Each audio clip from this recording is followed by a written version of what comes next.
आमिर खान ठेला बंडी पर अपने कपड़े बेच रहा था तो दो लोग आकर उसको मारते हैं कि कहा ये नारा लगाओ जेएसआर का।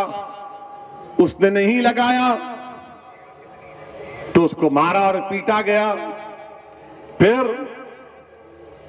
एक लड़का है नियाजी, फरमान नियाजी, बरेली का अलीगढ़ से जा रहा है ट्रेन में। ये देख लिए उसको ये लोग जो मुसलमानों से नफरत करते हैं, बल्कि मुसलमानों से नहीं बल्कि भारत से नफरत करते हैं। वो भारत के संविधान से नफरत करते हैं। वो भारत के प्लुरलिज्म, डाइवर्सिटी, भाईचारगी से मोहब्बत नहीं करते, नफरत करते हैं। उन्होंने इस फरमान नियाजी से कहा, तेरे चेहरे पे दाढ़ी क्यों है? तू कुर्ता पैजामा क्यों पहना हुआ है? और जब उस बच्चे ने कुछ नहीं कहा तो उसके कपड़े फाड़ दिए। पूरी ट्रेन में, कंपार्टमेंट में हो रहा है ये, किसी अलीगढ़ के किसी गली कूचे में अंधेरे में नहीं हो रहा है, ट्रेन में हो रहा है। इसको मारा और पीटा गया, इसके ऐनक को तोड़ दी गई और ट्रेन में सब बैठने वाले बैठकर तमाशा देख रहे हैं। किसी में इतनी हिम्मत नहीं हुई कि क्या कर रहा है तो बच्चे को छोड़ दे। ये नफरत है, ये नफरत है ना। अगर हम किसी को देखते हैं कि अगर गली के कुत्ते को कोई मारता है तो कहे मत कर ये हरकत। आप ये देखते हैं और आकर मुझे सेकुलरिज्म की तालीम देते हैं। कौन से सेकुलरिज्म की तुम बात करते हो मेरे सामने? कौन से?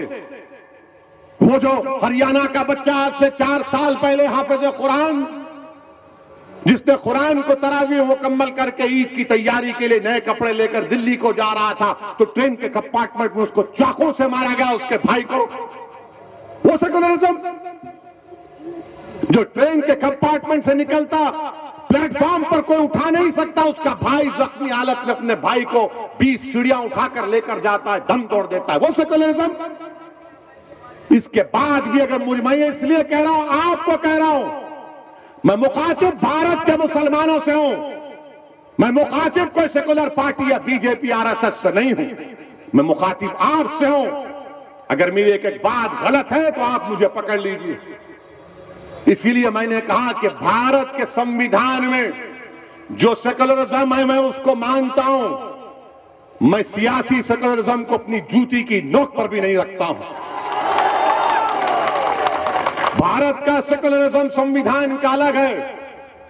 जो हमारे मुजाहिदीन आजादी ने ख्वाब देखा था, जो वो खुद उस पर अमल करते थे, मगर ये सियासी पॉलिटिकल सेकुलरिज्म धोखे के लिए इस्तेमाल होता है। बताइए आप मेरे अजीज दोस्तों और बुजुर्गों, ये सेकुलरिज्म है कि उत्तर प्रदेश में कितने लोगों को गोली मारी गई? क्रिमिनल अगर पकड़े गए तो 31% गोली मारी गई, एनकाउंटर हुआ। क्या यह सेकुलरिज्म है कि उत्तर प्रदेश में मुसलमानों का लिटरेसी रेट 58% है? यह सेकुलरिज्म है। और मुस्लिम खवातीन का, महिलाओं का 50% है। यह सेकुलरिज्म है। तुम इस सेकुलरिज्म के नाम पर दोगे वोट? किस बुनियाद पर आप वोट देंगे बताओ मुझे। या यह सेकुलरिज्म है कि हाई स्कूल में खाली मुसलमानों के 3% बच्चे, ग्रेजुएशन में सिर्फ 2% बच्चे, यह सेकुलरिज्म के नाम पर आप वोट देंगे? किस बुनियाद पर आप वोट देंगे? अगर उत्तर प्रदेश और भारत का मुसलमान इन चीजों को गौर नहीं करेगा, या आदाद शुमार को, डेटा को गौर करके एक सही फैसला लो। आपने तो कसम खा ली है। हम जिस मिलते हैं तो बोलते हैं असद साहब आप बहुत अच्छा बोलते हैं, पार्लियामेंट में दबा कर बोलते हैं, टीवी पर बहुत अच्छा बोलते हैं। हम जब आप टीवी पे आते हैं हम लोग सब घर के लोग बैठकर देखते हैं। मैंने पूछा क्या मैं कोई गुलकार हूं? क्या आप मुझे देखकर मेरे गाना सुनने के लिए बैठते हैं? आप बहुत अच्छी तकरीर करते तो क्या करूं, गाना गाऊं, हारमोनियम लाऊं नेक्स्ट टाइम? मेरे अजीज दोस्तों और बुजुर्गों, आपको बेदार होना है। जिस दिन आप बेदार हो जाएंगे, आपके वोट की अहमियत भी नहीं है। मैं कह रहा हूं आपको, उत्तर प्रदेश में मुसलमानों की वोट की कोई अहमियत नहीं है, कीमत नहीं है। अगर तुम्हारे वोट की कीमत और अहमियत होती तो अमित शाह ये जबान इस्तेमाल नहीं करते।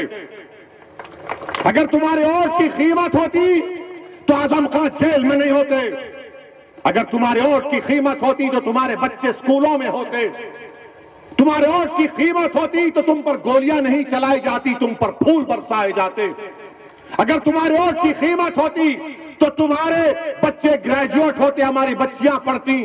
तुम्हारे वोट की कीमत होती तो तुम्हारे मस्जिदों की हिफाजत होती। तुम्हारे किसी भी वोट की कीमत और अहमियत नहीं रही। अब इसकी अहमियत और कीमत को अगर जिंदा करना है तो सियासी क़यादत को पैदा करो। हां, अगर तुम खुश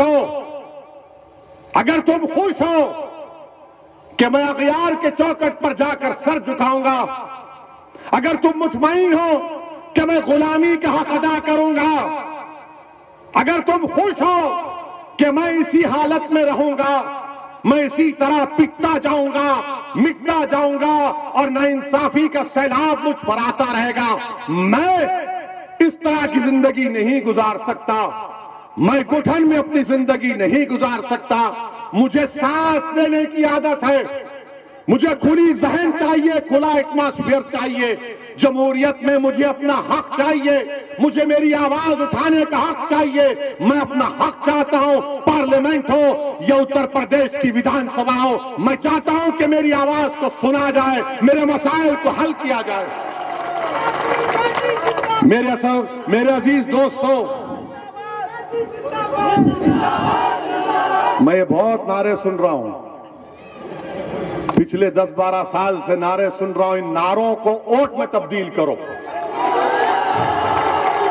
इन नारों को वोट में तब्दील करो। सिर्फ नारे लगाकर आंख में 2 आंसू लाकर पोंछ लिए और उसके बाद सुबह उठते कि भैया कैसे अच्छे हैं, आ गए। नहीं मेरे भाई, करवट लेना है आपको, एक फैसला लेना है आपको। और अलीगढ़ में आप देख रहे हैं सीवरेज लाइन का इंतजाम नहीं, पीने के पानी का साफ इंतजाम नहीं, ट्रैफिक जाम लगा रहता है। मगर अमित शाह को वो जाम की फिक्र है, अलीगढ़ के ट्रैफिक जाम की फिक्र नहीं है। अलीगढ़ के ट्रैफिक जाम की फिक्र नहीं है। अब बोले फिक्र जाम है अलीगढ़ में, आ रहने दे वो जाम, हम वो जाम करेंगे, हम वो जाम पे बोलेंगे। मेरे अजीज दोस्तों और बुजुर्गों, ये जो अपने यहां मजलिस को गाली देते हैं, मजलिस पर इल्जाम लगाते हैं कि मजलिस वोट डिवाइड करती है।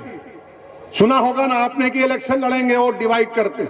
हम जहां कहीं टीवी चैनल पे जाते हमको पूछा जाता है, ऐसा पूछते हैं जैसा कि कोई दामाद ससुराल के घर को आता है। जब जाता है ना बेटा घर को अपने ससुराल में, तो ससुर साहब बैठ के पूछते, बेटा खुश, अच्छे हैं। हमसे वही सवाल होता है, आप लड़ेंगे तो वोट डिवाइड हो जाएंगे, हम लड़े तो वोट डिवाइड होंगे। तो क्या हुआ था 2019 में? 75% मुसलमानों ने समाजवादी और बहुजन समाज पार्टी को वोट दिया। आपने दिया नहीं दिया? अलीगढ़ से आपने बीजेपी को वोट दिया? डर रहे क्यों? वोट दिया क्या? आपने समाजवादी को दिया, बीएसपी अलायंस को दिया ना? हाथ उठाइए। अरे पूरे उठाओ यार। फिर कैसे जीता? हम आए थे क्या? हमारी रूह आके या हमारे अजिन्नात आकर आपको कान में फूंक कर बोले मत दो वोट? कैसे हुआ फिर? 75% मुसलमानों ने उत्तर प्रदेश में 2019 में समाजवादी और बीएसपी को वोट दिया। कितने जीते? खाली 15 लोकसभा, सिर्फ 15। अब कौन जिम्मेदार है इसका? हम जब बोलते हैं कि हिंदू वोट बीजेपी के पास जा चुका है, ये कोई नहीं बोलता, समाजवादी के लोग नहीं बोलेंगे। वो बोलेंगे ओवैसी आ रहा है, देखना भैया तुम्हारे वोट काटने आ रहा है। ये नहीं बोलेंगे कि हिंदू वोट बीजेपी के पास चला गया, वो हमारे हिंदू भाई, उनका इख्तियार है। समाजवादी पार्टी के 3 परिवार के लोग इलेक्शन हार गए, तो क्या तुमने उनकी जबान से सुना कि समाजवादी ने कहा कि हम हिंदू वोट से हार गए? कभी सुना आपने? मगर जब हम खड़े होते हैं तो इनको लगता है कि भाई ये एक दीवाना आया है हैदराबाद से, ये कुछ कर जाएगा। अगर तुम अच्छे होते तो मैं आता ही नहीं उत्तर प्रदेश को। तुम अगर नाइंसाफी नहीं करते तो हम आते ही नहीं थे। हम तो हैदराबाद के उन्हीं चबूतरों पर बैठकर ईरानी चाय पीकर खुश रहते थे। मगर तुमने हमको बुलाया है, तुम्हारे जुल्म ने, तुम्हारी नाइंसाफी ने हमको बुलाया है। और इंशाअल्लाह ताला जब अल्लाह के जात पर तवक्कल करके हमने कदम और फैसला लिया है तो अब पीछे हटने का सवाल नहीं। उत्तर प्रदेश नहीं, पूरे भारत में जाएंगे। मेरे अजीज दोस्तों और बुजुर्गों, मेरे अजीज दोस्तों और बुजुर्गों, 2019 का चुनाव, फिर 17 का असेंबली इलेक्शन, अखिलेश और कांग्रेस मिल गए तो गाना चलाया था, यूपी को इन दो लड़कों का साथ बहुत पसंद है। यूपी की जनता ने कहा हमको नापसंद है और बीजेपी को बना दिया। फिर 14 के चुनाव हुए, 14 का पार्लियामेंट का इलेक्शन हुआ। समाजवादी पार्टी के 5 यादव परिवार के लोग कामयाब हुए। बाप, बेटे, पत्नी, दोनों भाई। हम नहीं थे। अब आप बताइए आपकी वोट की अहमियत क्या है? जिस दिन आप मंजलिस को वोट देना शुरू कर देंगे, जिस दिन आप मंजलिस के उम्मीदवारों को कामयाब करना शुरू कर देंगे, याद रखो ये जो गुरूर और तकब्बुर के महलात जो बने हुए हैं ना, इनकी बुनियादों को हिला के रख देंगे इंशाअल्लाह ताला। ये जो जुल्म पर अपनी शख्सियत को बनाकर हमारे सामने खड़े हैं, जिन्होंने हमारे ख्वाबों को और उम्मीदों को चूकना-चूर करके हमारे नौजवानों की जवानी को बर्बाद करके अपने सियासी महलों को तामीर किया है। मेरे अजीज दोस्तों और बुजुर्गों, मेरी आपसे दबन गुजारिश है कि आप अपने ख्वाबों को पूरा करो। आप अपने ख्वाबों को पूरा करो, उसमें कोई मायूब बात नहीं है। डरने और घबराने की जरूरत नहीं है। समाजवादी पार्टी हो, कांग्रेस हो, चाहे कांग्रेस, हम तो भूल ही गए। उनके नेता अमेठी से लड़े, वो हार गए, हम गए थे क्या? अच्छा, कहां से जीते वो? जुनूबी हिंद से, उस कॉन्स्टिट्यूंसी से जीते जहां पर 30% मुसलमान हैं, वहां जीत गए। और ये साफ जब मंजलिस की बात आती, नहीं नहीं नहीं, ये नहीं, ये ठीक नहीं है, ये ठीक नहीं है।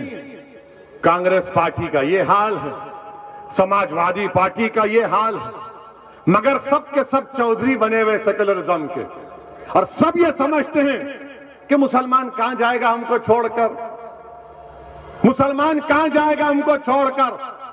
मेरे अजीज दोस्तों और बुजुर्गों, मैं आपको ये नहीं कह रहा हूं कि उनको छोड़कर मुझे अपना लो, मैं आपसे कह रहा हूं कि अपने आप को अपना लो, अपने आप को अपना लो, अपने बारे में सोचो।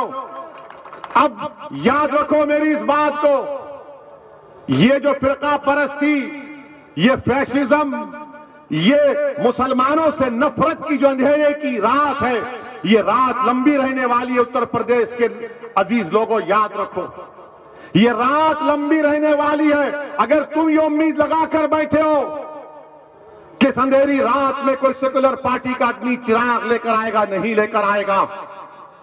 इस अंधेरी रात में अगर तुम ये गलत सोच रहे हो कि कोई शमा जलाकर मेरे घर को आएगा, नहीं, तुमको इस अंधेरे में अपनी शमा को जलाना पड़ेगा, इस अंधेरे को तुमको छांटना पड़ेगा, इस अंधेरे में तुमको एक ताकत बन के उभरना पड़ेगा।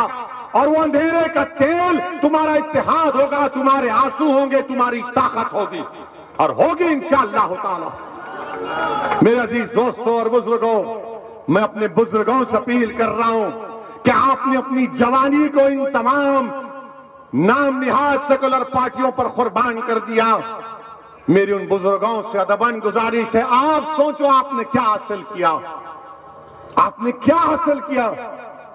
क्या आपके ख्वाबों को की ताबीर हुई? क्या आपकी उम्मीदों पर वो उतरे?